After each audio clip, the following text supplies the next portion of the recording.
Olá, olá pessoal, muito bom dia. Aí eu me atrapalhando aqui. Muito bom dia, boa tarde e boa noite. Porque, né, como sempre, eu nunca sei que horas que vocês vão me assistir. Se é que vão, né, por causa dessa semana aí que já está antecedendo o carnaval. Aliás, agora o carnaval, porque os tais de pré-carnaval já começou há muito tempo, né? E este é o último boletim que nós estamos fazendo, pelo menos nesse formato, né, do canal, aqui no canal Amantes da Curva Capital. E depois, durante os dias de carnaval, eu não sei, né? Ainda tá para ser decidido ainda, tá bom? Mas nós retornaremos com esse mesmo formato, tudo, na semana depois que terminar o carnaval. Tá legal? Então vamos lá, né? Gente, para ser sincero com vocês, nós não temos muito. Estranho que tá difícil hoje, viu? Nós não temos muito o que dizer, não, porque tá muito repetitivo, né, as notícias que foram destaques nesta segunda-feira, dia 5 e nesta terça, dia 6. Mas vamos lá assim mesmo, né? O Itaú paga, né, R$ 1,12 por ação em dividendos. Banco vai recomprar até 75 milhões de ações. Isso vai ser uma corrida que eu chamo aquela corrida assim, o caça-ouros, né? Porque quem é que não vai querer? Ainda bem que eu já estou comprado muito, muito em Itaú também. Mas como eu disse, um disclaimer rapidamente aqui, o que eu falo sobre a minha carteira não é recomendação nem de compra nem de venda, tá? Que fique claro isso. O Itaú, que é o Itube 4, pagará R$ 1,12 em dividendos por ação, né? Mostra documento enviado ao mercado nesta segunda-feira, dia 5. Segundo o documento, o pagamento ocorrerá dia 8 de março de 2024, tendo como base de cálculo a posição acionária final registrada em 21 de fevereiro de 2024. Quer dizer, então quem está comprado, quem comprar até dia 21 ainda de fevereiro desse ano, claro, vai receber os proventos. O Conselho de Administração ainda não aprovou ainda o pagamento também em 8 de março dos juros sobre capital próprio, já declarados o que? O imposto de renda, viu? Que já vem discutido lá. Portanto, os acionistas que detêm ações nas posições acionárias citadas receberão em 8 de março de 2024 o montante de dividendos, né, IJCP líquido de R$ 1,56 por ação. É bom demais, é bom demais. Mas vamos agora a uma notícia que está repercutindo aí no mundo do mercado, que é os fundos imobiliários que dividendo pode crescer 22%, reduz vacância em São Paulo. Essa é a parte do noticiário que eu mais gosto, porque vocês sabem que os FIIs, né, que são os fundos de investimentos imobiliários, eles pagam por mês, né? Todo mês estão pagando aí seus dividendos. E isso, né, é bom demais. É a renda passiva que a gente tem. O índice, só que um detalhe, se eu abrir um parênteses aqui, o problema, né, que tem muitos fundos que são caros, igual eu falei, na base 10, mas ainda não tem, né, é muito pouco os que estão na base 10 ainda. E também, quando pagar, vão pagar proporcional à base 10, né? Mas só que você pode comprar bem mais cota, porque atualmente a gente sabe que esses fundos estão aí, né, na casa de 120, 130, até R$ 200. Esses fundos estão aí por cota. Então, você tem que ter muita coisa para receber, né, uns dividendos que chega a valer a pena. Porém, tem um outro caso que eu já havia falado aqui também, que é aquele caso onde você, se tiver paciência para esperar, né, que é a longo prazo mesmo, é um caminho de formiguinha, você vai então alocando ali, reinvestindo, reinvestindo toda vez até formar aquele bolo todo. Aí sim, aí você vai receber um dividendo vezes aquele bolo todo, né, no mercado. Então isso aí torna-se uma coisa bem interessante. Eu comecei dessa forma. Eu não fui colocando dinheiro numa coisa que eu nem tinha estudado direito ainda, né? Mas então vamos lá. O índice de fundos imobiliário, o IFIX, que é o Ibovespa dos fundos, já falei, né? Abriu a primeira semana cheia, a primeira semana cheia de fevereiro em queda, devolvendo parte dos ganhos na sexta-feira passada. Com isso, o IFIX recuou 0,15 após ajustes no pregão desta segunda-feira, dia 5, aos 3.327 pontos. Mas não está tão ruim assim também não, viu? Entre os mais de 100 FIIs listados, o BTG Pactual Terras Agrícolas registrou a maior alta do dia, de 2,23% na tentativa de recuar-se do tombo de 17% no mês passado. Em contrapartida, o fundo imobiliário Hotel Max Invest voltou a liderar as quedas de menos 5,18%, devolvendo parte do salto de 8,03% no pregão anterior. Investidores ainda digerem,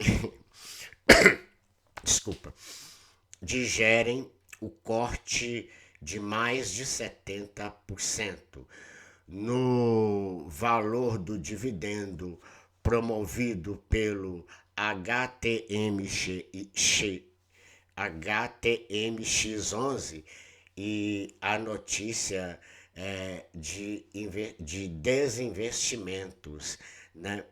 Na semana passada, o FII disse que vendeu 3 unidades hoteleiras no fim de 2023.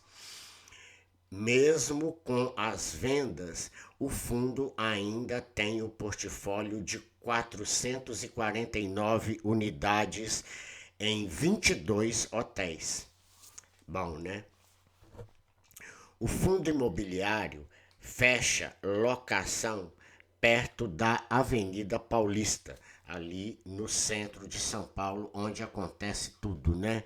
É aquela Avenida Paulista ali mesmo, onde vocês estão cansados de ver pelas televisões e tudo mais, né? O Fundo Imobiliário Rio Bravo Renda Corporativa destacou-se em 2023 pelo trabalho de redução da taxa de vacância. Vacância é quando tá faltando inquilinos, né, gente? Quando os inquilinos vão deixando ali, então fica vago, tá?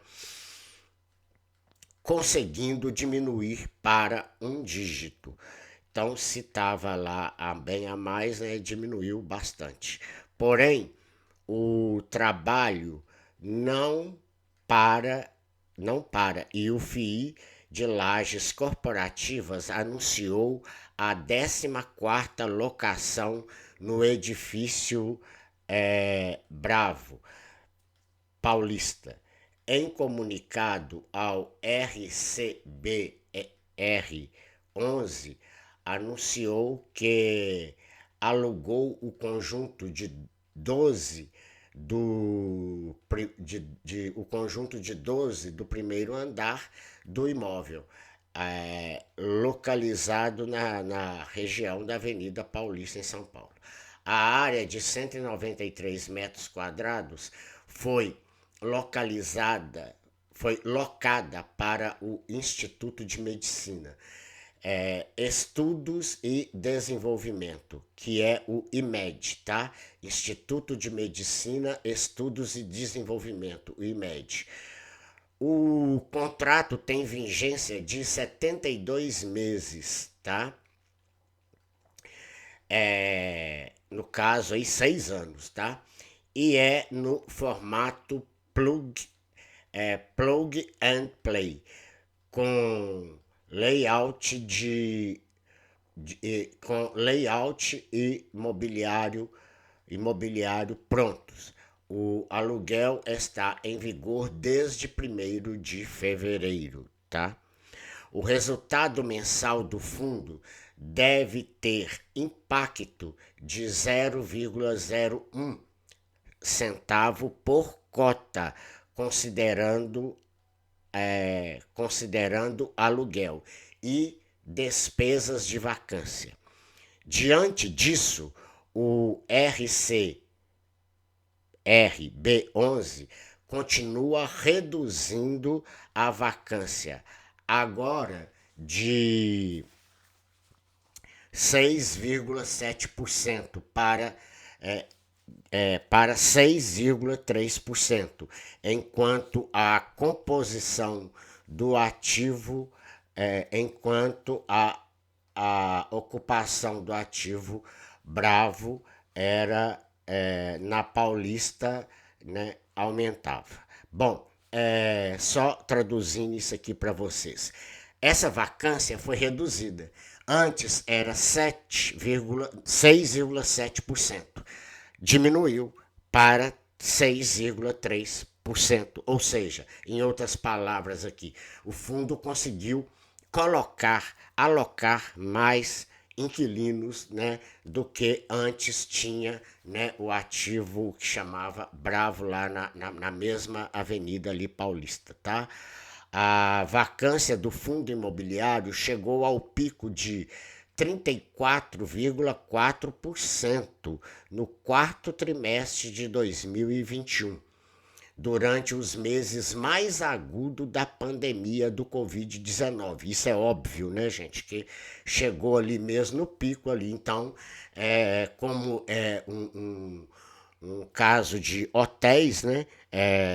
Vocês sabem que a rede hoteleira e de shopping, né, no caso dos fundos de tijolos, escritório, hotéis e shopping foram os que mais sofreram aí durante o pico da pandemia, tá? O RCRB11 explica que, após adotar esse modelo de locação, a ocupação do prédio disparou, saindo de 19% para a atual taxa citada acima, que foi de 34,4%, tá? A Rio Bravo Investimento, gestora do FII, diz que trabalha na comercialização das áreas vagas do fundo, com a meta de atingir taxa de vacância de 4,4% até o fim de abril. Será que vai conseguir, né? Isso aí é só esperar mesmo para a gente ver, e desde também que eles desenvolvam um bom trabalho acerca de tudo isso aí, ok? Bom, vamos para as questões agora aqui geopolíticas e internacionais que fizeram notícia nesta segunda-feira. molhar a palavrinha aqui rapidamente, tá? Pessoal, China deve pagar menos por carne no Brasil em 2024. Quando o jogo vai virar? Essa é a questão, né, que a maioria do pessoal do agro aí, né, questiona sobre a commodity, né? Um relatório do Fundo Monetário Internacional, o FMI, projeta um crescimento econômico da China em 2024 de 4,6%, contra uma estimativa anterior de 5,4%. Para os padrões chineses, que acostumou os analistas com números bem maiores, a previsão é considerada modesta, e bem modesta, diga-se de passagem, né? Além disso, de 2024 a 2028, a expectativa do FMI é que a China enfrente um ciclo de desaceleração econômica. Para 2028, a expectativa é de uma alta ligeirinha aí de 3,4%. Essa freada, de acordo com especialista, terá inevitáveis inevitáveis impactos sobre o mercado internacional. Para Fernando Iglesias, analista da Safra e Mercado, a desaceleração do gigante asiático deve pressionar as exportações do Brasil, já que a nossa economia é muito centrada no mercado chinês. Isso nós já havíamos discutido muito, e também hoje pela tarde, né, no Banco do Brasil, a gente teve conversando exatamente sobre esse tipo de coisa, né? Essa interdependência que o Brasil tem do mercado chinês. Em vez, né, de espalhar mais, né, de focar em outros mercados também, de grandes economias, ou de economias também em ascensão, assim como nós e a própria China também, mas não, o Brasil ele faz questão de ficar submisso, ou parece, né, que é sempre dependendo de apenas o mercado. E quando acontece essas coisas aí, você já viu, né? Aí o Brasil tem mais que sofrer mesmo, né? Então, já que a nossa economia é muito centrada no mercado chinês. Abre aspas aqui. Produtos como carne bovina, de frango, suína, minério de ferro, milho, soja e algodão e outras diferentes commodities que exportamos, né, tendo a China como principal compradora, serão impactados, com destaque para as carnes, e isso por conta da crise na suinocultura da China, fecha aspas, afirma Iglesias, né? Tá vendo? Se a China entra numa crise, obviamente que essa crise vai acontecer o quê? Vai repercutir aqui no nosso mercado. Por quê? Porque ela é a única compradora, né? Praticamente a única. Se não a única, a maior de todas, tá? Ele acrescenta que a China sairá de uma situação de crise de escassez de oferta em 2022 para uma crise de excesso de oferta, com muita carne suína no país, com custos altos para a produção dessa proteína. Dessa maneira, Iglesias ressalta que, com os preços enfraquecidos, a China não participará ativamente do mercado global. Abre aspas. Em termos de volume, o país seguirá nos patamares elevados, por outro lado, a China não pagará preços altos por proteína animal enquanto não houver melhora nos seus indicadores macroeconômicos e da sua suinocultura, fatores que caminham de mãos dadas, observa o analista. Óbvio, a macroeconomia, eu já falei para os senhores aqui, já até peguei o livro ali, né? Esse aqui do cantinho, não dá para a câmera filmar ali não.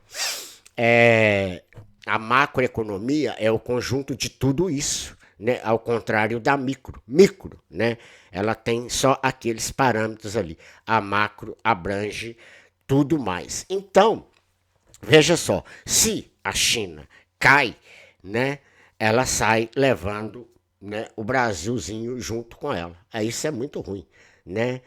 Bom, para ele, abre aspas novamente, essas condições para as carnes só devem melhorar no segundo semestre de 2024. Bom, então não está tanto desgraçado assim não, né? Quando veremos um mercado mais enxuto em termos de carne suína e uma expectativa de melhora na economia pelos estímulos do governo da China. Sendo assim, 2024 não deve ser um ano de altas explosivas, fecha aspas, né? Aí disse o analista ali. Bom, e o governo de olho em arrecadação sobre o agro. É aí que vem, né, gente? Aquele e-mail que eu li para vocês aí sobre que a XP tinha me enviado, né?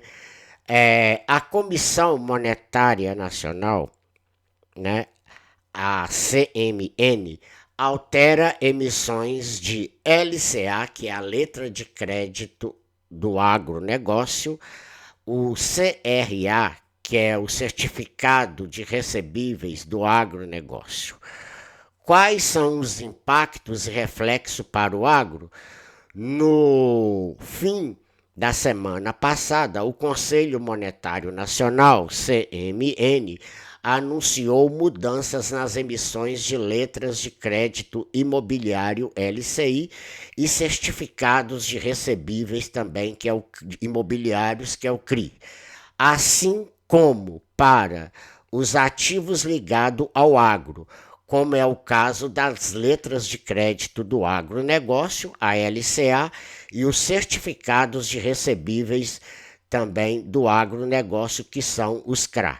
Tá? A ideia do governo é anunciar a eficiência das políticas públicas de apoio aos setores do agronegócio e imobiliário, além de garantir que esses instrumentos sejam usados em operações compatíveis com suas finalidades originais. O problema surgiu quando o mercado começou a usar estes estímulos de forma mais ampla, com emissão de CRAs fora do objetivo original do título. Realmente, olha só, também hoje, em conversa lá com o pessoal lá no Banco do Brasil, os analistas, né? Eu já tinha falado com eles que isso ia haver, eu não fui como investidor, né? Eu fui também porque eu faço parte dessa cadeia aí, né? Já que eu também tô nesse meio de produtor aí. Então, querendo saber mais, né? Procurando lá, então eu falei com eles que isso ia haver um impacto bastante relevante, né? Nos investimentos aí. Porque eu, por exemplo, né, eu invisto e muito, não realmente no certificado de recebíveis do agronegócio, que são os CRAs, mas nas letras de crédito do agronegócio, que são as LCAs. Cuidado com essa sopa de letras aí, viu, gente? Então, o governo, ele quer, ele fala aí nesse caso que é para não desviar, porque na verdade estava realmente sendo muito desviado para os fins originais dele, né? Dos objetivos originais. E então acabava fazendo empréstimos aí para outras coisas, né? Só que salvo engano aqui é uma coisa aqui, porque quando você pega, vamos supor, eu sou produtor rural, vou lá pegar um empréstimo para produzir mais, plantar, ou então comprar mais vacas leiteiras, ou gado de corte, de abate e tudo mais, né? Pegar um empréstimo, eu usando, né? Esses fundos aí da letra de crédito do agronegócio, eu vou pagar um percentual de juros muito abaixo que o mercado, porque esse é o objetivo dele.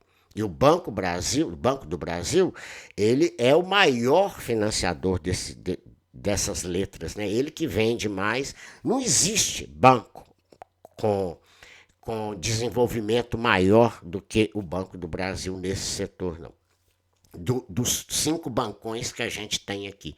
Então, assim, isso ajuda e muito. Por outro lado, foi quando também a gente teve um certo medo de comprar Banco do Brasil, porque acha que pode haver muita inadimplência devido às fortes chuvas no sul, na região sul toda, e a escassez de chuva, ou seja, a falta dela no centro-oeste do Brasil, certo? Então, lá nós temos as grandes produções de soja, de milho, de algodão, de tudo. Já no sul, nós temos também, além disso tudo, frutas, né, como uva, maçã, por conta do clima lá, que é excelente para isso, mais um clima típico europeu, né? Que é negócio todo, e também para o gado, viu? O gado de corte. Já Minas fica aqui com a bacia leiteira, né? Uma das maiores do país, né? A bacia leiteira. Então, essa confusão climática que nós tivemos aqui esse ano, né?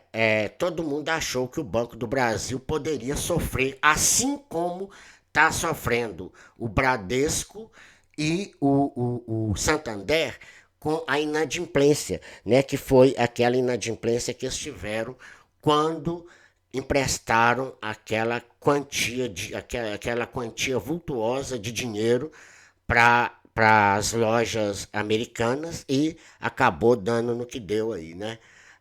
Esse calote que a gente pode chamar isso de calote mesmo que eles fizeram aí, né? Com essa falar que foi inconsistência, né? De balanço, não, tem nada de inconsistência não. Eles deram foi o calote mesmo, tá bom? Mas seguindo aqui, né? Vamos ver, porque hoje eu tive a certeza que o Banco do Brasil tem muita reserva para caso haja, mas pelo visto também o Sul já está chegando nos eixos e também no Centro-Oeste já está sendo, já tá, a gente pode acompanhar aí pelos dados meteorológicos que já está tendo também um percentual de chuva aí, pelo menos, né, mais consistente com o que precisa, né, para o agronegócio, né, para a agricultura, né, de um modo geral, a agropecuária, vamos falar assim, né, porque lá não é só a agricultura, a agropecuária, se sair bem, né, os pastos renovarem, e isso aí, vocês sabem que diminui o custo, com ração, com tudo, então, né, fica mais barato aí para o produtor. Com a mudança de regulação, somente empresas agrícolas e imobiliárias também, que são ligadas aos fundos imobiliários, tá? Que nós estamos falando dos dois. Então, cuidado para não misturar conhaque de alcatrão com catraca de canhão aí, tá? Vamos lá. Com a mudança de regulação, somente empresas agrícolas e imobiliárias podem emitir CRI e CRA, né?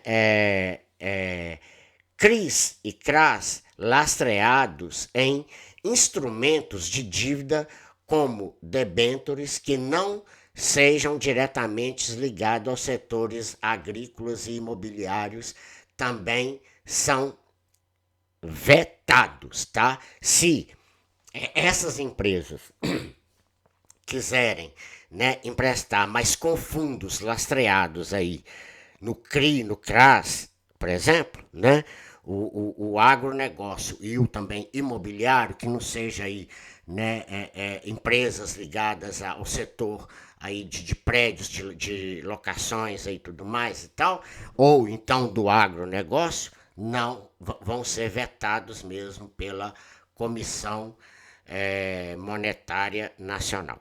E também pela CVM, que regula tudo, né? Que é a Comissão de Valores Monetários, tá bom? Lastreados é quando tem lastro, tá? Você emite, por exemplo, antigamente, hoje não, mas num passado não tão distante assim, né? Para cada R$ 1 que você emitia, você tinha que ter R$ 1 respectivo em ouro, tá? O ouro é que lastreava todas as moedas do mundo, do planeta, inclusive o dólar. E a libra esterlina, que ainda é hoje a moeda não comercial, mas mais valorizada do mundo, tá? Que voltou a ser a moeda oficial da Inglaterra, uma vez que ela já deixou de ser integrante da zona do euro, tá? A medida impacta notavelmente operações conhecidas no mercado como CRI debentures ou CRA também debentures, né? Quando o investidor, ao adquirir estes papéis, não financiava um projeto imobiliário ou agrícola, mas sim restringia-se muitas vezes ao risco corporativo de um devedor. Fecha aspas aqui, né? Afirma o. Peraí que eu perdi aqui. O Conselho Monetário Nacional, né? Os membros do Conselho Monetário Nacional, tá? Ele ainda destaca que as modificações buscam trazer os produtos para suas origens, suportando estritamente os respectivos setores, tá? Abre aspas de novo aqui. Todavia, a conjunção de todos esses fatores e o estabelecimento de um número mais restrito de opções tendem, no primeiro momento, a prejudicar o mercado de capitais, analisa eles, né? Quanto às LCAs e LCIs, os bancos serão obrigados a alocar os recursos no setor agrícola e imobiliário, ou seja, LCA no agrícola, LCI nos imobiliário.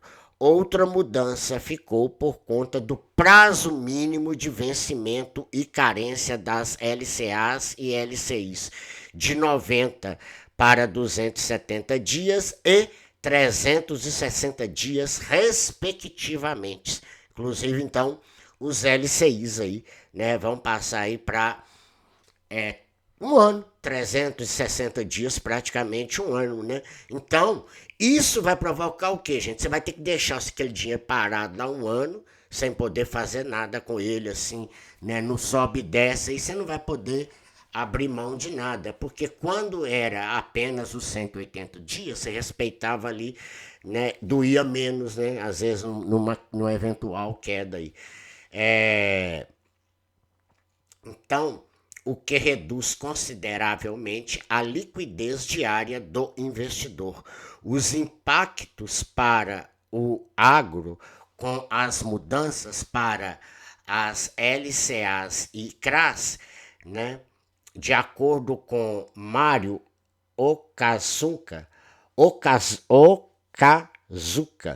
diretor de operações estruturadas da GCB Investimentos, A resolução faz parte da agenda do Ministério da Fazenda para corrigir distorções tributárias e aumentar a arrecadação. Óbvio que é, né? Bom, mas deixando de lado agora, vamos falar de mercados aí, como vai a Vale depois desse rolo compressor aí que o executivo, né, passou sobre ela. Vale amplia perdas na bolsa e cai aos R$ 65. Vale amplia perdas na bolsa também e cai e cai junto com o índice Ibovespa. A Vale estendeu o movimento de queda na bolsa nesta segunda-feira, marcando o sexto pregão consecutivo de perdas. A ação da mineradora recuou para o patamar de R$ 65.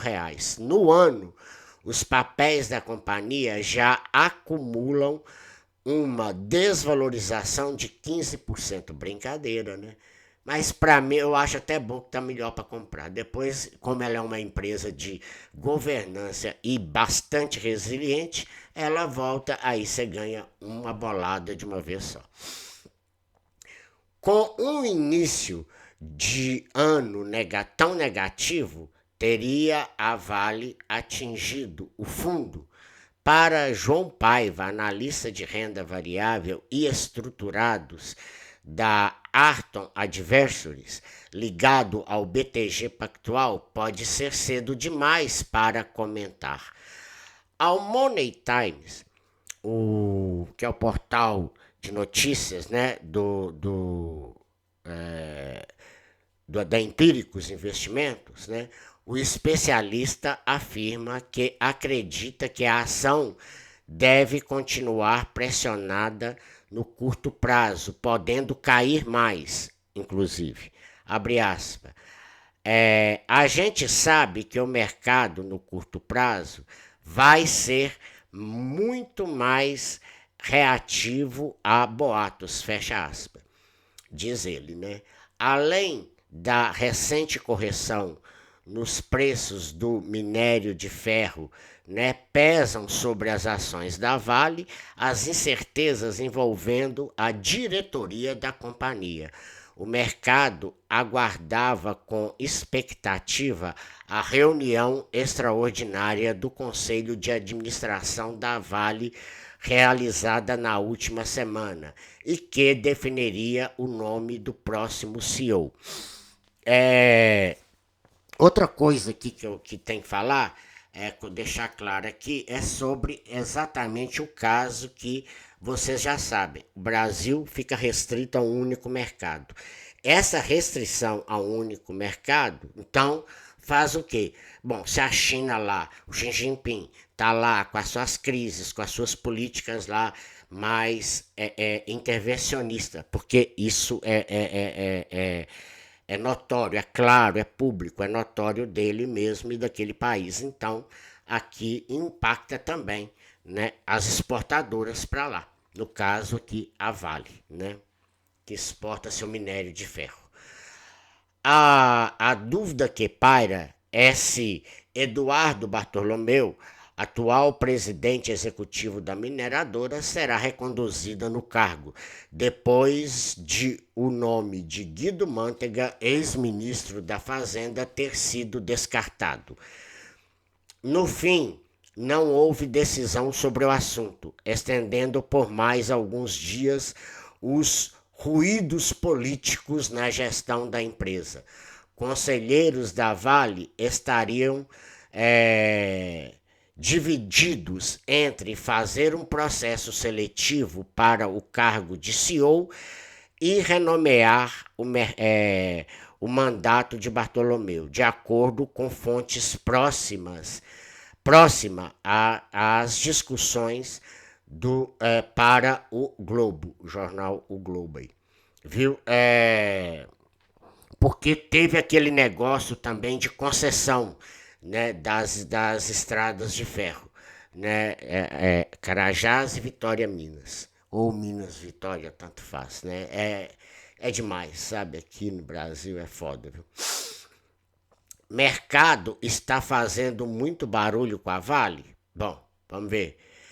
Embora os ruídos recentes pesem para as ações, Paiva avalia que o mercado está jogando muito pessimismo em cima da mineradora. Sobre a cadeira de CEO, o especialista da Arton lembra que o risco manteiga não existe mais. Paiva acredita que é cedo para tirar conclusões e a possibilidade de mudança de presidente, a depender do nome escolhido, não é necessariamente uma notícia negativa para a Vale. Da mesma forma, em relação ao caso de condenação de quase 50 bilhões contra a Vale, né, a Samarco e a BHP, né, pelo rompimento da barragem de Fundão em Mariana, Minas Gerais.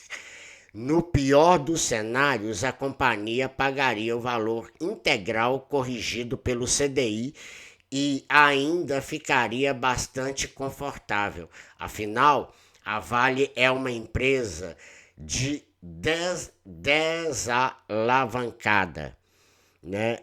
Comenta.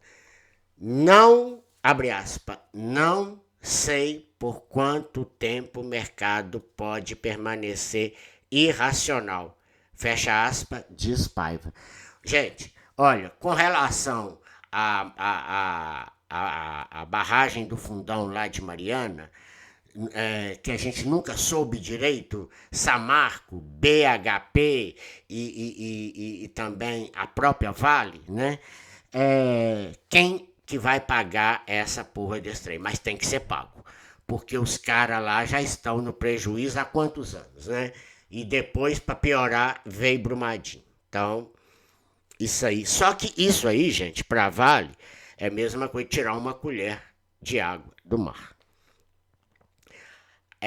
Queda de Vale só torna a ação mais atrativa. Eu também vejo assim. O mercado segue pessimista com Vale. Pois é, eu não.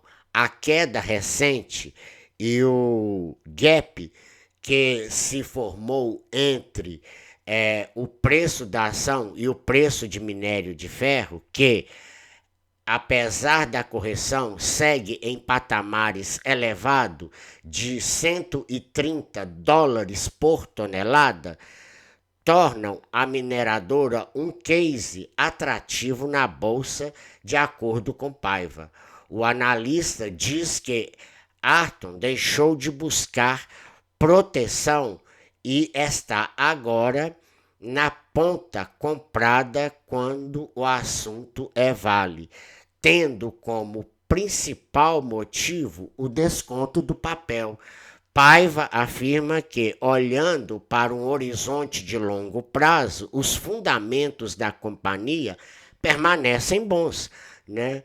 Ao longo dos próximos trimestres, a Vale deve entregar melhoras de resultado. Além disso, é um ativo gerador de caixa e que tem como uma de suas vantagens competitivas em relação aos pares globais o fato de seu custo caixa ser um dos menores do mundo. Olha só. Então, além dos pares globais que ela tem, ações que estão empresas que têm esse mesmo setor, né, de mineração, ela está ainda melhor na frente. Por quê? Porque o custo mercado dela é mais baixo, tá? Notícias corporativas, né, que mexeram nessa segunda-feira com o nosso mercado foi a fusão da Arezzo com o Grupo Soma, né? O desafio de criar uma cultura empresarial de sucesso, né? No livro A Cada Passo, Anderson Birman conta os passos para a fundação da empresa que agora se une a outro grande grupo de moda. Um fato relevante no varejo nacional, que envolve a fusão da marca Arezzo e do grupo Soma, ambos cases de sucesso em suas respectivas áreas. Me fez reler o livro A Cada Passo, lançado em novembro de 2023, com o fundador da Arezzo, Anderson Birman, um depoimento à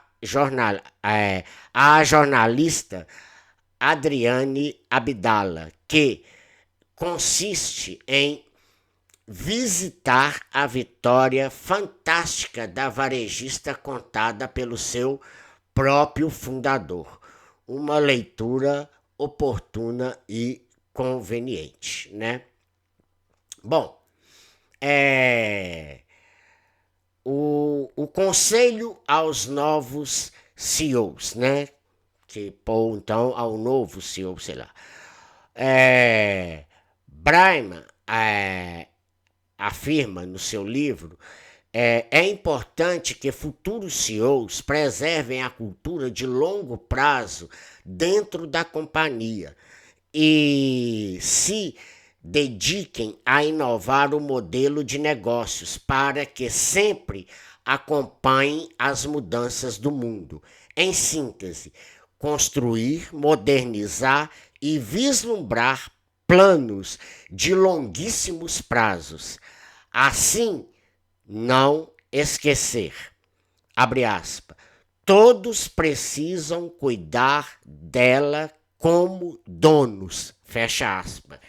Gente, vocês estão entendendo agora quando a gente fala que o mercado de capitais, o mercado de empresa, ele é um mercado de longuíssimo prazo? Porque, na verdade, não veremos mercado de capital de curto prazo demais, a não ser que você faça day trade, né? Fora disso, você não vai. Entendeu? Agora, se você entrar para renda fixa lá, para você ter, né, uma liquidez mais diária e também, né,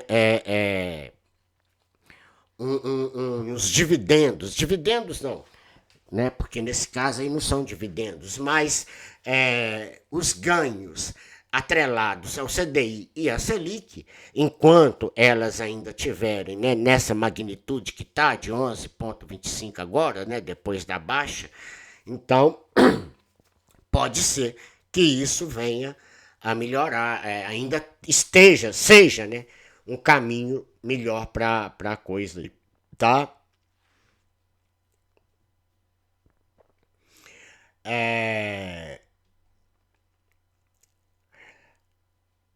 Abre aspas, assim, então, depois que ele diz assim, não esquecer.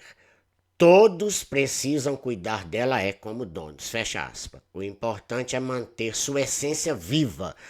Todos devem trabalhar para não quebrar a empresa.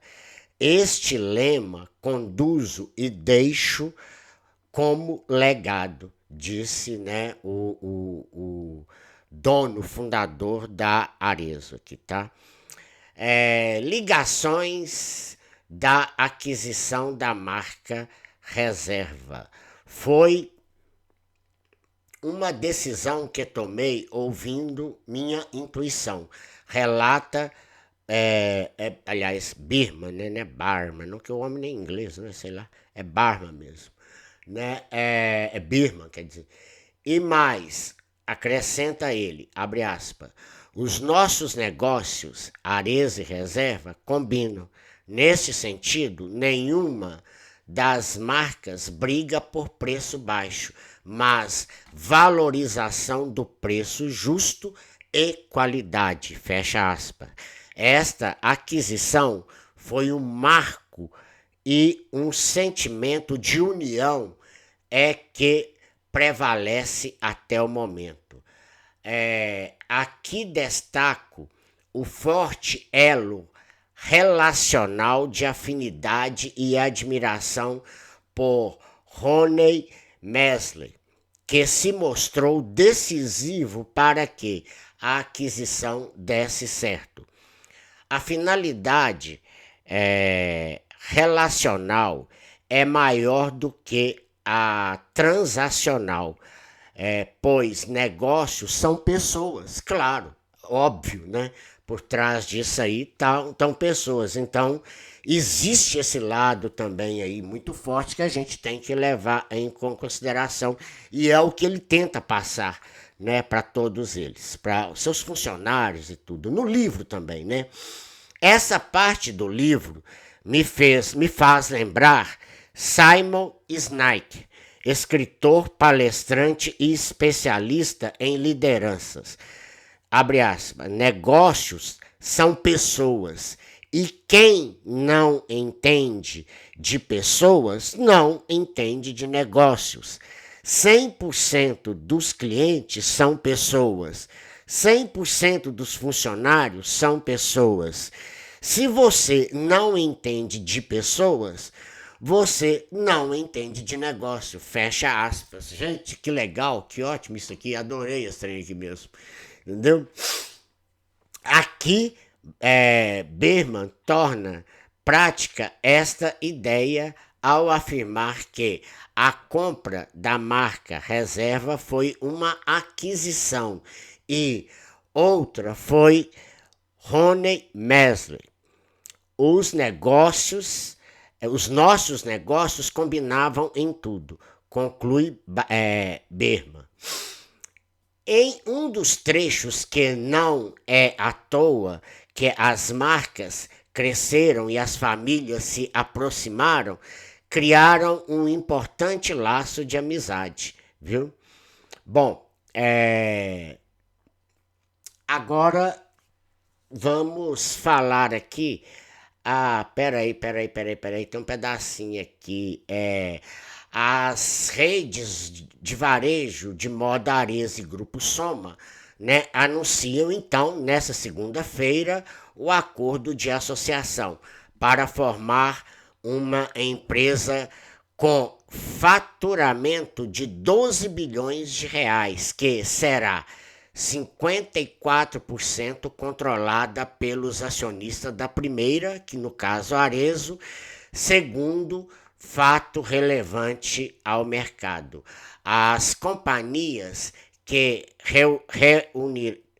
reuniram mais de 2.000 lojas próprias e franquias e 34 marcas vão escolher mais adiante o nome da nova companhia, que terá os acionistas do Grupo Soma detendo os 46% restantes. Já que a Arezzo vai ficar com quanto? 54%, tá certo? As companhias que... Não, isso aqui eu já falei. A relação de troca, né, estabelecida no acordo prevê que os acionistas do Grupo Soma receberão 0,12 nova ação da Arezzo e CEO para cada papel de Soma que detiverem.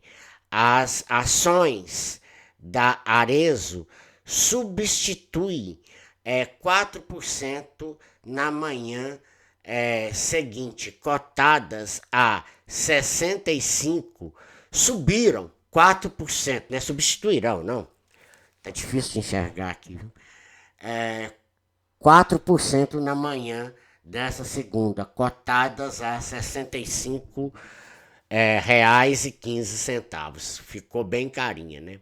Bom, pegando um jato agora e voando para os EUAs, né? Vamos lá na economia do Wall Street, que recua com altas dos rendimentos dos treasuries e balanço no foco. Para informações das Reuters, né? Agência de notícias. Os principais índices de Wall Street caíram nesta segunda-feira com os rendimentos dos treasuries subindo depois que o chair do Federal Reserve Jerome Powell rebateu firmemente especulações do mercado sobre cortes iminentes nos juros, enquanto investidores avaliam os balanços das empresas norte-americanas, que está no período de balanço agora, viu, gente? Começou em janeiro e eu acho que vai prolongar, sim, pelo mês de fevereiro e março ainda, tá? Em uma entrevista vinculada no domingo, Powell disse que são necessárias mais evidências de uma tendência de queda sustentável da inflação para garantir juros mais baixos. Enquanto o presidente do Fed de Minneapolis, Neil e Kershin, escreveu em um ensaio publicado nesta segunda-feira que uma economia resiliente pode adiar corte nos juros por algum tempo. Vamos ver até quanto esse povo lá vai gostar desse negócio aí, que eles não estão acostumados com juros, não. Mas só que muito menos ainda com a inflação, né? Bom, novos dados do Instituto de Gestão do Fornecimento, o ISM, sigla em inglês, mostram que o crescimento do setor de serviço dos Estados Unidos aumentou em janeiro, com uma medida de preços de insumos subindo para o maior patamar dos 11 meses. Embora os dados de sexta-feira tenham sinalizado a resiliência do mercado de trabalho em face das condições de créditos restritas, prevalecia a incerteza sobre quando os custos dos empréstimos poderão ser reduzidos. Realmente os norte-americanos adoram empréstimo, viu, gente? Sobretudo, morar em cima do rotativo do cartão de crédito deles lá. Mas tem um porém aí, né? Que nós não temos. Se você entrar no seu rotativo do seu cartão de crédito, meu amigo, você está lascado. Se eles entrarem, nem tanto, tá? Não é o caso tanto deles lá. Os operadores sinalizavam uma chance de 67% de um corte de pelo menos 25 pontos base nos juros em maio e uma chance de quase 94% em junho, de acordo com a CME Fed Watch Tool. Os investidores também fizeram uma pausa após a recente alta em Wall Street, que viu o índice S&P 500 e o Dow Jones terminarem em níveis recordes na sexta-feira, impulsionados pela Meta, né, e pelos sólidos resultados da Amazon.com. Essas empresas, sim, elas se destacaram em alta demais com seus resultados e aí conseguiu levar ou manter, pelo menos sustentar os índices de Wall Street, tá?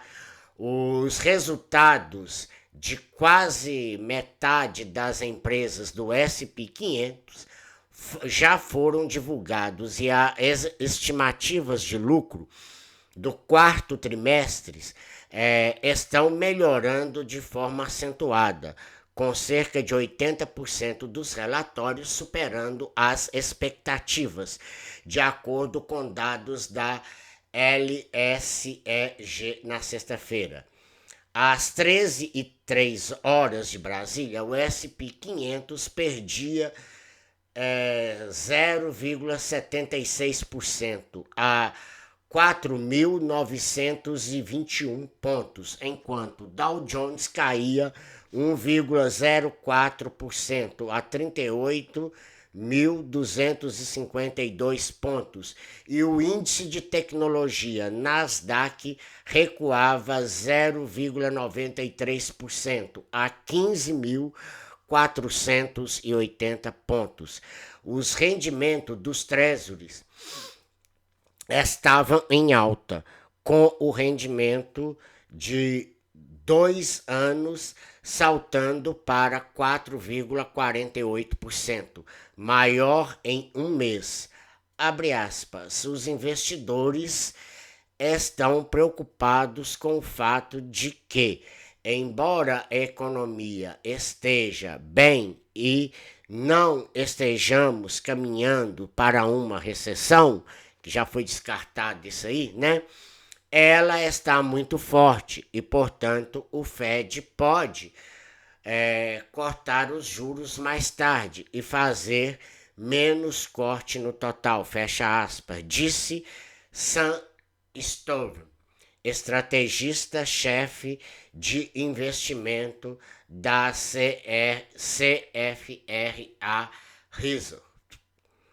Já no Brasil, o Ibovespa tem leve respiro em pregão agitado pelo noticiário corporativo.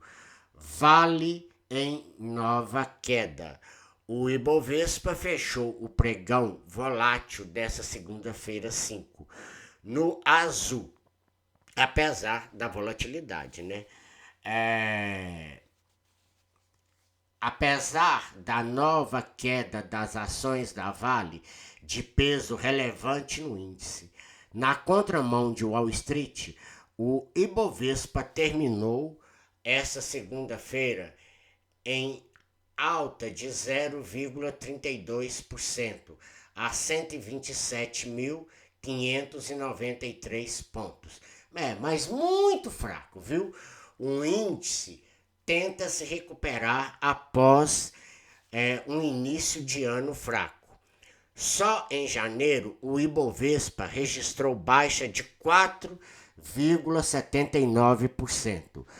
No exterior, os mercados digerem falas de Jerome Powell, chairman do Federal Reserve, que é o Fed, sobre o caminho dos juros nos Estados Unidos e dos dados fortes sobre a economia do país. Em entrevista, o presidente do Banco Central dos Estados Unidos reforçou a atitude de prudência antes de iniciar o ciclo de cortes nos juros americanos. Abre aspas.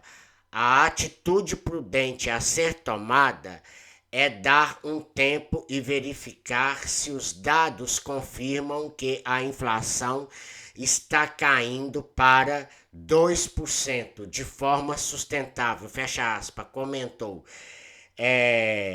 limitando expectativas de que o início da flexibilização monetária nos Estados Unidos deve acontecer em março. A divulgação do PMI de serviços do Instituto de Gestão do Fornecimento, ISM, que aumentou de 50,5 em dezembro para 53,4 em janeiro, corrobora com a visão de que a economia dos Estados Unidos segue aquecida. Vale lembrar que uma leitura acima de 50 indica crescimento no setor de serviços, que responde por mais de 2/3 da economia norte-americana.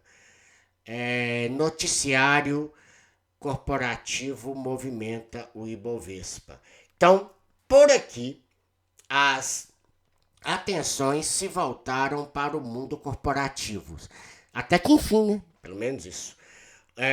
Investidores repercutem a confirmação da combinação de negócios entre Arezzo e o Grupo Soma. em apresentação realizada nesta segunda ao mercado. O CEO da Arezzo, Alexandre Birman, disse que a nova empresa irá buscar ampliar o novo mercado endereçável. A fusão lançará uma nova gigante do varejo com 34 marcas, 2.056 lojas, 1,5 bilhões de lucros antes de juros, impostos, depreciação e amortização. Esse é o famoso índice fundamentalista, o EBITDA ou EBITDA, tanto faz, na sigla em inglês. Então, o que é esse EBITDA que a gente fala tanto? É o lucro que vem para a empresa, mas antes dos de juros, de impostos, de depreciação e também da amortização de eventuais dívidas, tá? É o tal EBITDA. De 1.520 franquias e 22 mil multimarcas, tá? As ações da Arezzo, e do Grupo Soma fecham em forte queda.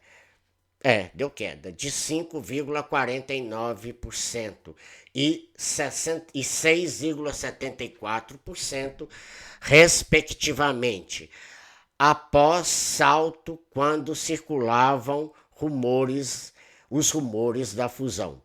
O mercado local também colocou no radar a temporada de resultados do quarto trimestre de 2023, que começou na semana passada. Pela manhã, o BTG Pactual divulgou lucros de 2,8 bilhões, enquanto que o BB Seguridade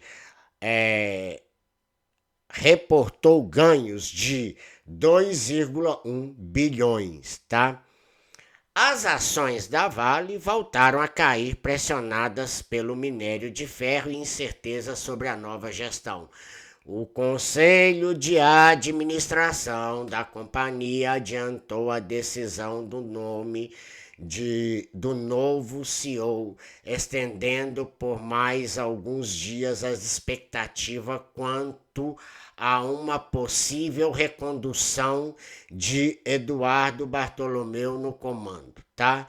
A Petrobras subiu 0,44%, seguindo o movimento dos preços do petróleo. A barreira dos 126 mil pontos pode ser testada, segundo análise do BB Investimento para a semana.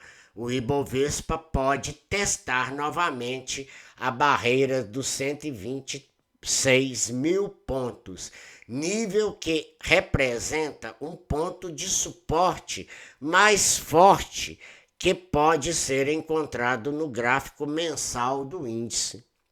Tá difícil, viu? De chegar no 130 de novo. De acordo com o banco, as oscilações de curtíssimo prazo não têm formato de tendências mais forte, com indicadores dando sinais mistos, né, no caso. Sobe, desce, tá vendo?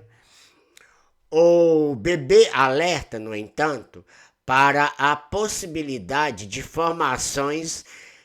formação da figura gráfica de um ombro, cabeça, ombro. Ombro, cabeça, ombro. Ombro, cabeça, ombro. Você sabe o que é isso no day trade, gente?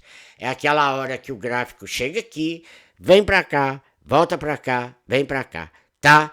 Para muitos analistas, grafistas e tudo mais, esta é a forma ideal de se analisar essas oscilações. Ombro, cabeça, cabeça, ombro. Desce, sobe, vai por aí, tá? O que seria confirmado após o rompimento do suporte de 127 mil pontos. A resistência mais próxima fica em 128.200 pontos, mostra a análise. Além disso, o Ibovespa pode buscar os próximos alvos em 130 e 134.200 pontos. Será mesmo que chega? E o dólar, hein? O dólar enfrenta dificuldades na faixa de 5,12 reais, com suporte em 4,99, tá?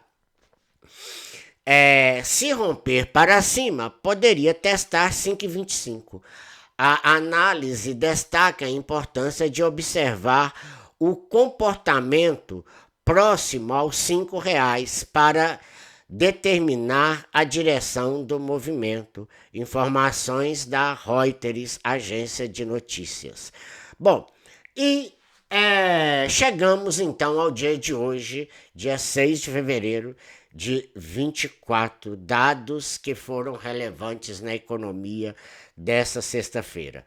Mais uma vez, rainhas dos dividendos, Vale tomba 15% no ano, mas ainda é a aposta de 15 analistas para fevereiro. Veja o porquê. Sabiam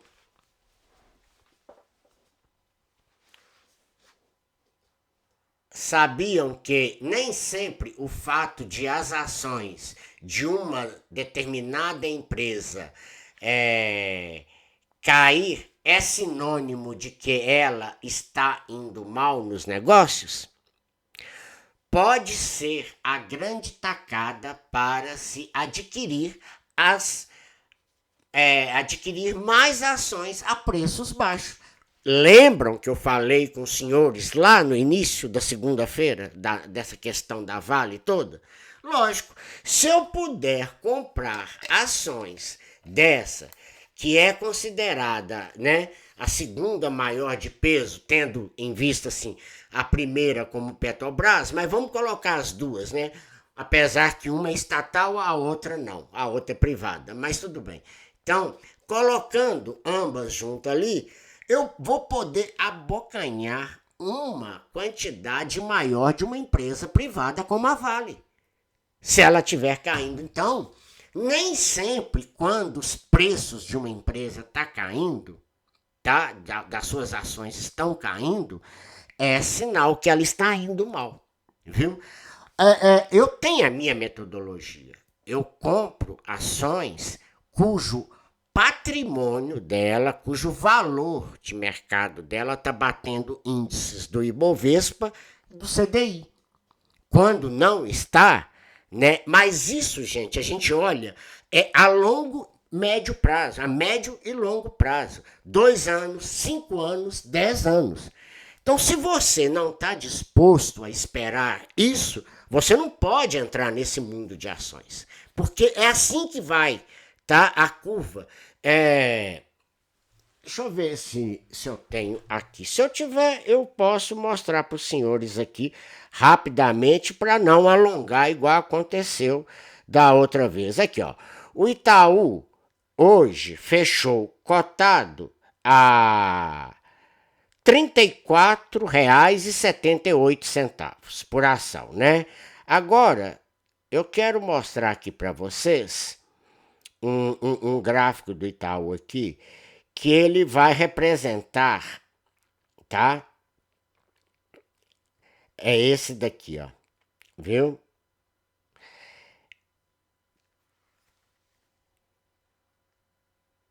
O Itaú é o que está de vermelho. O Ibovespa é o que está azul. E o CDI, né, é que está azuladinho também. Olha aqui. Vocês estão vendo aí? Tá dando para vocês ver? É do site O Investidor 10, tá bom? Isso tá marcando esse gráfico aqui, ó. Aqui vocês podem observar, olha só, é o Itaú. Deixa eu ver aqui primeiro para não falar bobagem à toa, né? Aqui, num prazo de de 5 anos, tá? O Itaú chega, né? O Ibovespa e o CDI chegam a encostar no Itaú. Agora eu vou diminuir esse prazo aqui, tá? Fiquem atentos, vocês vão ver a diferença. Eu vou diminuir para 2 anos, né? Que pode ser visto agora. Olha aqui a diferença para quem está comprado em Itaú. Itaú, Ibovespa e o CDI, tá?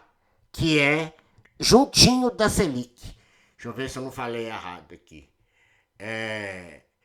Itaú, Ibovespa e o CDI.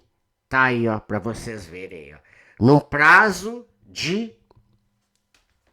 Deixa eu voltar aqui. Aqui, ó. De 2 anos. Se eu mudar para 10 anos, tudo vai mudar aí, ó. Tudo muda aí, ó. Tá vendo? Muda tudo. Olha lá. Aí. O Itaú bate disparado em todo mundo aí, ó. Viu?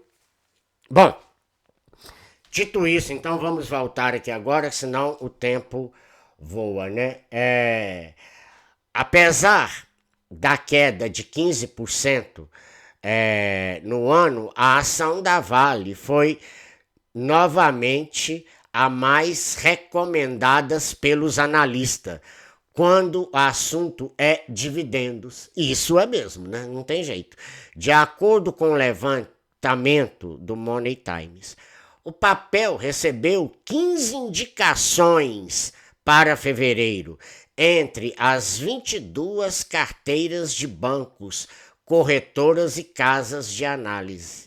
Os analistas do BTG Pactual antecipam um ambiente operacional melhor para a Vale em 2024, com os mercados de minério de ferro caminhando para mais um ano de déficits e contínuas revisões positivas de lucro. Além disso, eles esperam que a produção chinesa de aço bruto permaneça acima de 1 bilhão de toneladas, já que a demanda por infraestrutura manufatura e exportação devem compensar um mercado imobiliário mais fraco. Agora, abre aspas, agora estamos mais confiantes de que a performance operacional mais fraca da empresa ficou para trás e que o produto /vendas e o desempenho de custos devem continuar a melhorar. Acreditamos que há muito pouco precificado nas ações neste momento. Fecha aspas, dizem os analistas do BTG Pactual. Para o Safra, indica que a mineradora deve continuar a gerar um fluxo de caixa sólido e manter níveis atrativos de remuneração aos acionistas. O dividend yield esperado para a Vale este ano é de 8,8%, segundo projeção do banco. Bom, também vale ficar de olho, né? Agora é vale, do verbo valer, viu, gente? Entre as ações focadas em dividendos favoritos dos analistas, o Banco do Brasil ocupa o segundo lugar, com 13 recomendações. Na sequência, aparece as ações da Vivo, com 11 indicações. Em relação ao banco estatal, os analistas do Safra afirmam que entregou resultados fortes no terceiro trimestre de 2023, confirmando o bom momento em termos de resultados para este ano. E realmente, né, gente, o Banco do Brasil tem que quebrar o Brasil primeiro.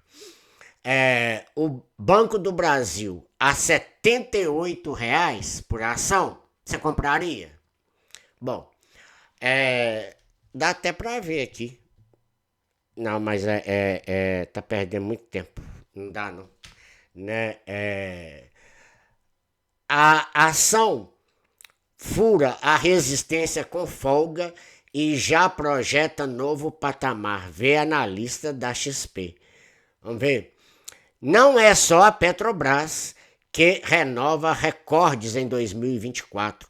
O Banco do Brasil quebra barreiras nesse caminho, nesse comecinho de ano. O banco, que foi destaque em 2023, já disparou 10% no ano e agora está próximo de atingir R$ 60 a ação. Tanta a alta fez com que o BB aprovasse um programa de desdobramento para facilitar a entrada de pequeno investidor. Nessa sessão, a estatal subiu mais de 2,1%, 21%, em meio à proposta de fechamento de capital. Em meio ao fechamento de capital da Cielo, tá? Perdão aí. A Cielo vai fechar capital, deixar de ser uma sociedade anônima, capital aberto, para virar capital fechado aí. Bom, o porquê ainda não foi bem informado ao mercado ainda não, tá? O banco possui 28,65% de participação na empresa de maquininhas. Segundo analistas, o fechamento de capital é positivo para os controladores do Banco do Brasil e do Bradesco, que possui outros 30% da companhia. Não sabia. Bradesco é dono de muita coisa, hein? E o BB de 28% da empresa. Bom, segundo a XP, sair da bolsa permitirá mais flexibilidade na tomada de decisão, sem acionistas minoritários, além da redução da necessidade de lucro, como companhia fechada, e uma redução do nível com a deslistagem e consequentemente acesso pelos concorrentes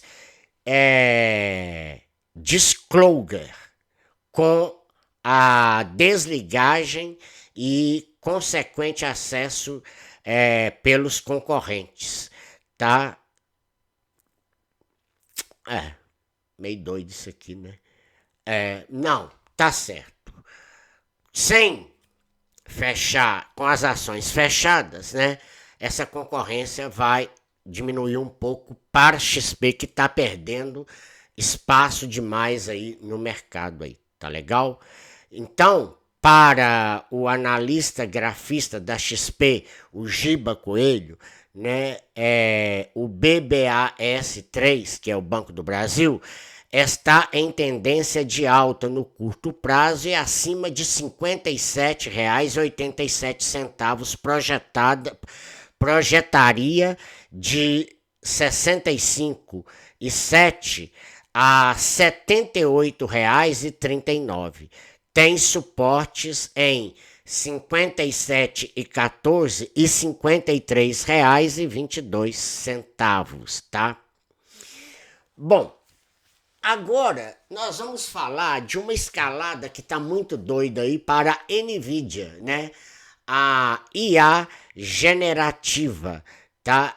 Ganha escala entre grandes corporações em 2024.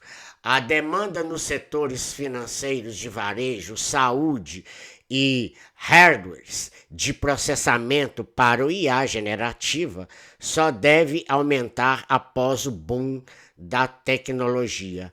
Após um ano de 2023 marcado pela entrada do clube das empresas avaliadas em mais de 1 trilhão de dólares, tá? A NVIDIA vai manter o ritmo acelerado em 2024, próximo de alcançar a Amazon. Tá repetindo lá de segunda-feira, né? De novo, né? O ritmo acelerado de 2024. A desenvolvedora de processadores ainda lida com excesso de demanda a médio prazo, apesar da melhora na cadeia global de semicondutores, e deve ser ainda mais exigido devido ao desenvolvimento de soluções de IA por grandes empresas. Abre aspas aqui. As corporações realmente estão começando a adotar técnicas de IA generativas e processamento de grandes modelos de linguagem nas suas operações, fecha aspas, diz Márcio Aguiar, diretor da divisão da Enterprise Empreendimentos, tá? Da NVIDIA para a América Latina. Segundo o executivo, a procura de grandes empresas no setor financeiro, de varejo e saúde por hardwares de processamentos para IA generativa só deve aumentar após o boom dessa tecnologia.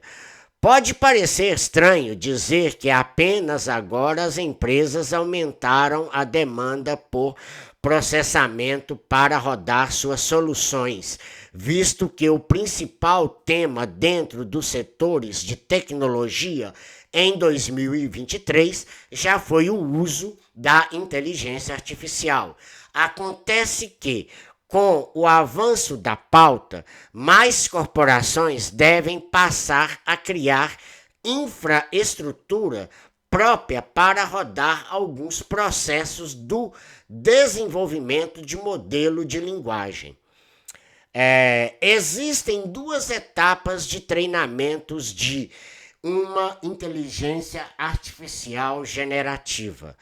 Uma da rede neural, que requer um investimento muito maior em termos de estrutura, e outra de inferência, onde essa rede neural vai aprender, né? Entre aspas aí, tá? Nós temos estimulado que as empresas usem sua própria estrutura para fazer essa segunda parte, que é aprender, né? Diz Aguiar. Segundo o executivo, a parte de treinamento da rede neural seguirá nas mãos das chamadas hyperclares, provedoras com grande capacidade computacional em nuvem, como a Google Cloud e a Microsoft Azure e else, tá? Gente, essa rede neural aí que eles estão falando está envolvendo uma série de coisas, inclusive a medicina tá entrando aí, tá no meio de tudo isso também, viu? Então, a gente tem que entender melhor ainda muito isso, porque tudo que eu estou falando aqui, né, são reportagens ainda, né, mas não é totalmente alguma coisa que já pode falar assim que está totalmente em vigor, viu? Mas tem ocorrido um movimento de IA generativa saindo das mãos somente das grandes hyperclares para chegar também às corporações. Embora uma alternativa para empresas seja montar seus próprios complexos de máquinas, outros personagens nessa história são os data centers, fornecedores de infraestrutura tanto para hyperscalers quanto para as próprias companhias, né? criou-se uma nova estrutura de negócios que, para nós, tem sido extremamente importante para gerar esse ecossistema. Hoje, disse Aguiar. O que seria os data centers? Não são a geração de dados? Pois é.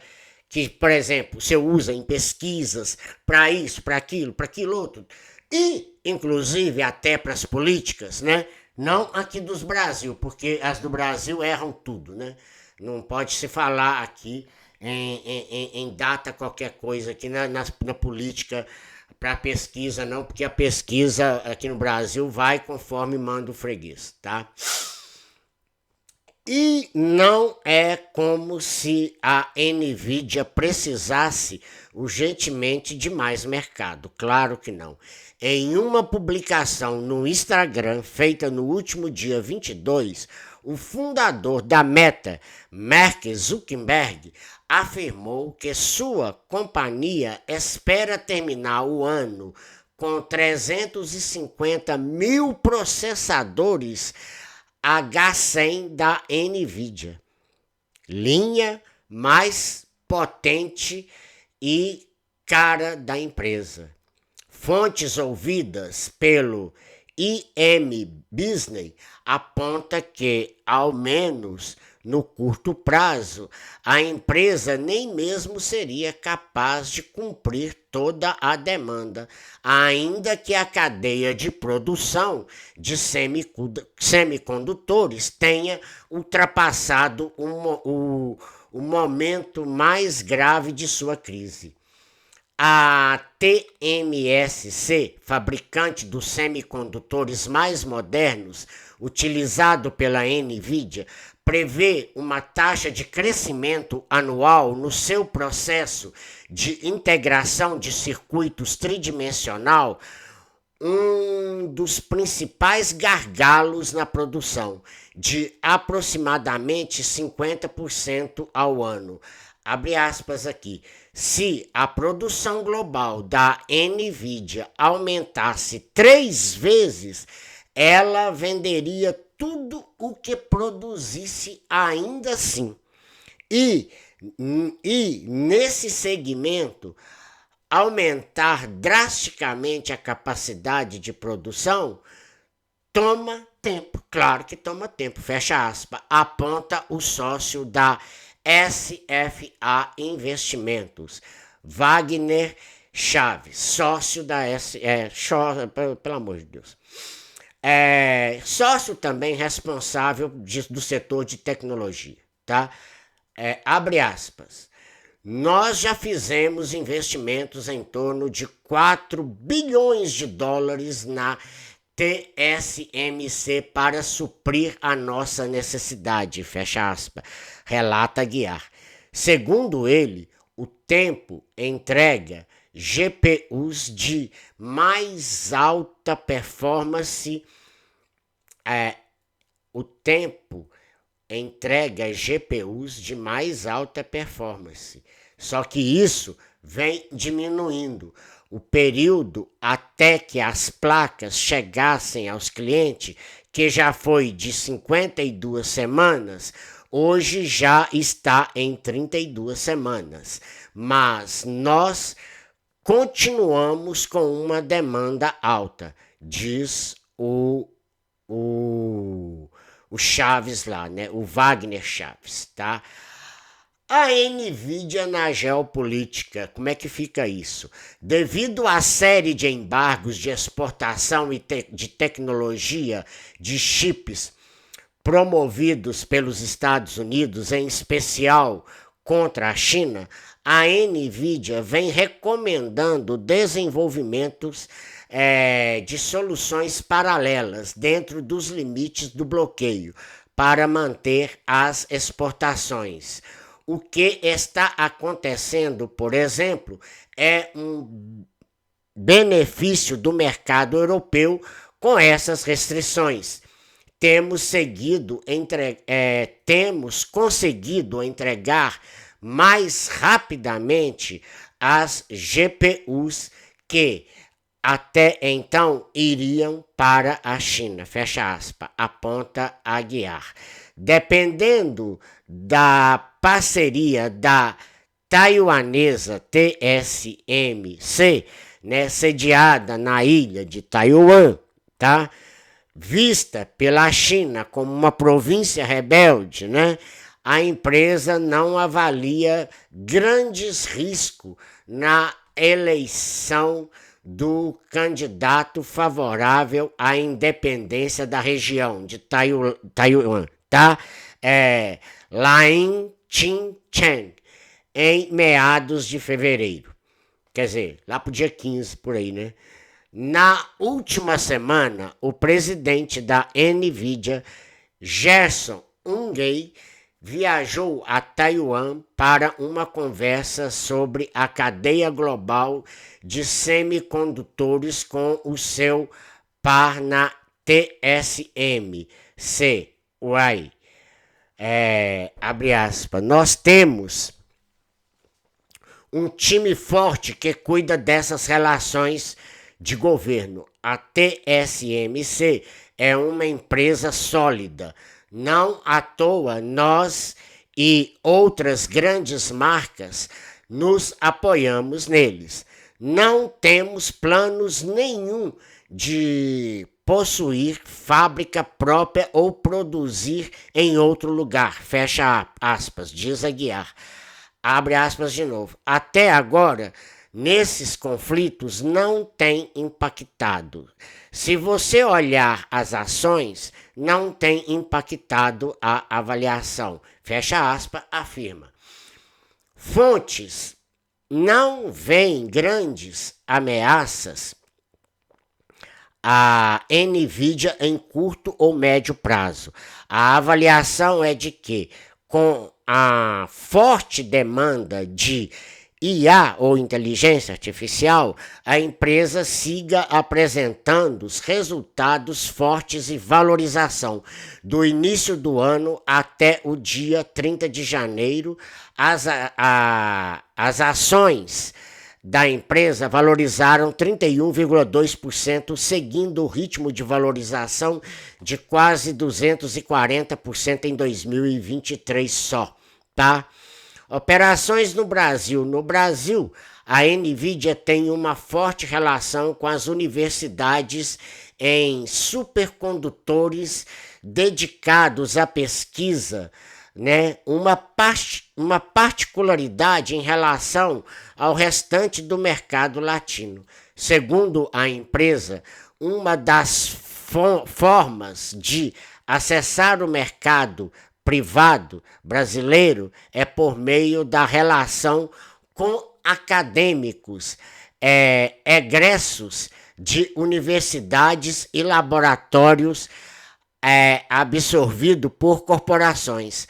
Além do setor de pesquisa acadêmica, a empresa também tem forte presença nos setores de energia, destaque para o petróleo e gás, e vem observando um avanço de investimento de bancos e fintechs, são os bancos digitais, tá?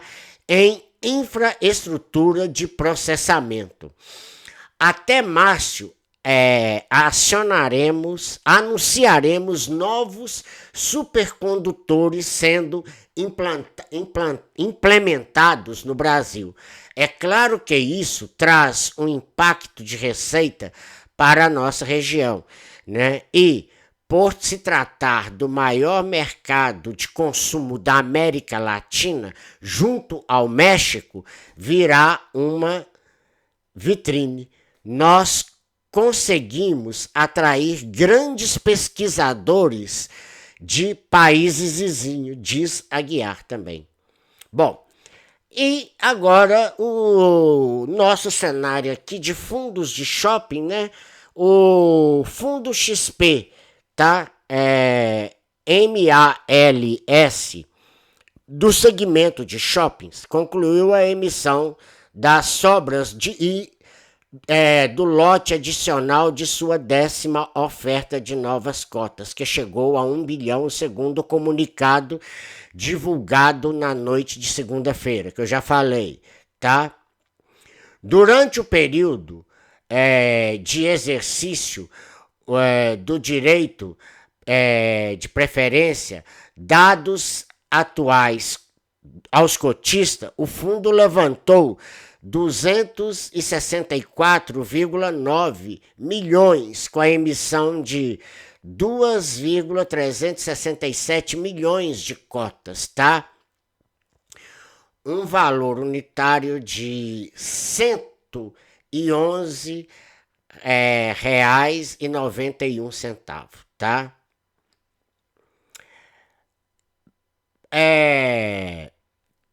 Um breve comentário aqui, tá? Rapidinho, que eu já tô extrapolando demais também.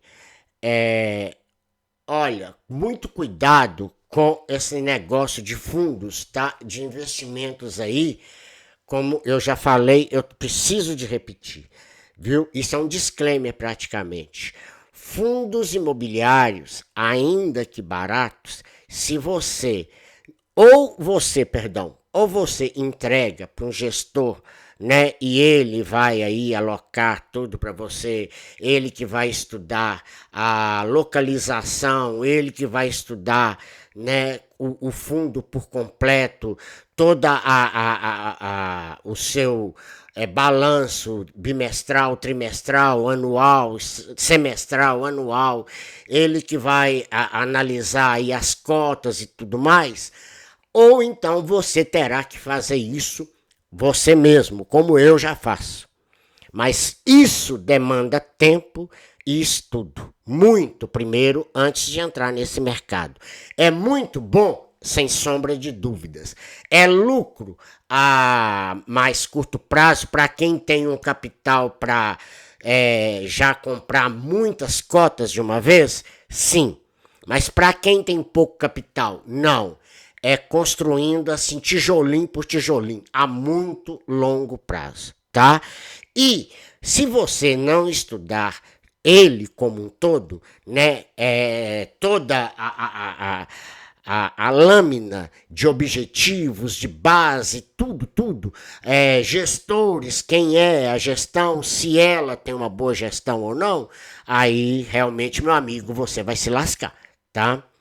Bom, além disso, durante o direito de subscrição das cotas foram levantados mais 534,8 milhões em prazo que se encerrou nesta segunda-feira. Em comunicado, a XP Investimento, administradora do fundo, informou que a demanda foi maior que a oferta no momento da oferta das obras e por isso foi necessário um rateio. Abre aspas, tendo em vista que houve manifestação de interesse na subscrição de montante adicional por cotistas em volume superior à quantidade de sobras disponíveis, foi realizado um rateio dos pedidos exercidos, né, na proporção dos pedidos apresentados, pelo fator de proporção equivalente à demanda subscrita, fecha aspas, explicou em comunicado. Como houve demanda para o lote inicial, foi colocada à disposição dos investidores o lote adicional de 1,789 mil novas cotas, totalizando mais de 200,3 milhões, que também foram subscritas. Isso, em outras palavras, tudo aquilo que falou foi isso aí, tá? As cotas da XPML11 encerram nessa segunda-feira, dia 12. Encerram, né, na segunda-feira, dia 12, cotadas a R$ 117,84, uma valorização de 0,73% ao ano. Tá vendo? Uma cota, duas, vai custar quanto? 3, 10? Olha pra você ver. Né, para você fazer algum montante com os dividendos, tá vendo? Então, uma cota do XPML11, né, tá custando hoje né? Vai fechar lá para segunda-feira ainda, né? Dia 12. Cotado em R$117,84, galera. Então, isso é um preço barato? Não, não é barato. Isso é muito alto, viu? Na sessão desta sexta-feira, o IFIX, índice de fundos imobiliários mais negociado na Bolsa, fechou em alta de 0,14% aos 3.332 pontos, tá? Já vamos lá. Um balanço aqui doméstico, tudo aqui, olhando tudo. O Ibovespa dispara e está no caminho às máximas históricas, aponta a análise técnica. Uma série de fatores contribuiu para que o Ibovespa despencasse nessa terça-feira, dia 6. Referência na Bolsa de Valores, o índice apontou uma alta de 2,21% a 130.416 pontos, em dia de divulgação da ata da última reunião do Comitê de Política Monetária, o Copom, do Banco Central. Os juros futuros caíram diante de um movimento de ajustes após notícias menos positivas sobre o caminho dos juros dos Estados Unidos. Da mesma forma, o dólar à vista recuou ante o real a R$ 4,96 na venda, tá?